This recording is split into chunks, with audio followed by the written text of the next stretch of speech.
তোমার বোর্ড পরীক্ষায় virtual reality থেকে কোন প্রশ্নটা আসবে সেটা যদি আমি এখনই বলে দিই, বিশ্বাস করবে? গত 10 বছরে 22টা আলাদা আলাদা প্রশ্ন এসেছে, কিন্তু আসল সত্যিটা হলো এর মধ্যে মাত্র 6টা প্যাটার্ন বারবার ঘুরে ফিরে আসছে।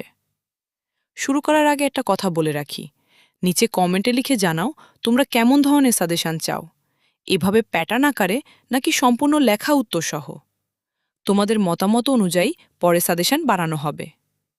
ময়মনসিংহ, রাজশাহী, কুমিল্লা, ঢাকা, সিলেট, বরিশাল, চট্টগ্রাম, প্রতিটা বোর্ড থেকে আলাদা প্রশ্ন এসেছে।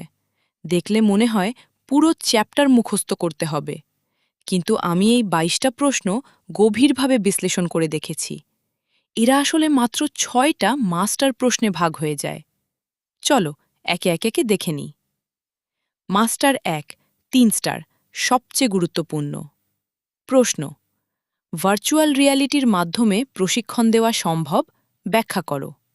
এই একটা প্রশ্নই কভার করছে 7টা বোর্ডের ভ্যারিয়েশন: সৈনিকদের প্রশিক্ষণ, মোটর ড্রাইভিং, ড্রাইভারবিহীন গাড়ি, সিমুলেটর ও মডেলিং সফটওয়্যার, বিমান প্রশিক্ষণ, সব কিছু একসাথে।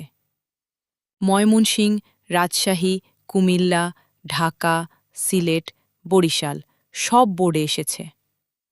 মাস্টার 2, 3 স্টার, বিভিন্ন ক্ষেত্রে ভার্চুয়াল রিয়ালিটির ব্যবহার: শিক্ষা, গবেষণা, ব্যবসা-বাণিজ্য, অপারেশন, মহাকাশ।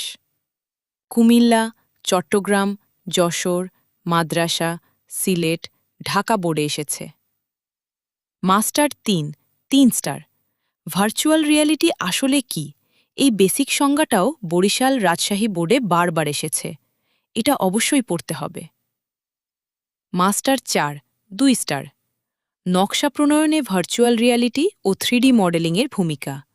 ঢাকা, দিনাজপুর, সিলেট বোর্ডে এসেছে। মাস্টার 5, 2 স্টার, ভার্চুয়াল রিয়ালিটির প্রভাব। সিলেট, ময়মনসিংহ, বরিশাল বোর্ডে এসেছে। আর মাস্টার 6, 2 স্টার, ফ্লাইট সিমুলেশন কি, এটা মাদ্রাসা বোর্ডে এসেছে, কিন্তু অবশ্যই জেনে রাখা ভালো। তাহলে আবারও সব ধরখা ভালো। তাহলে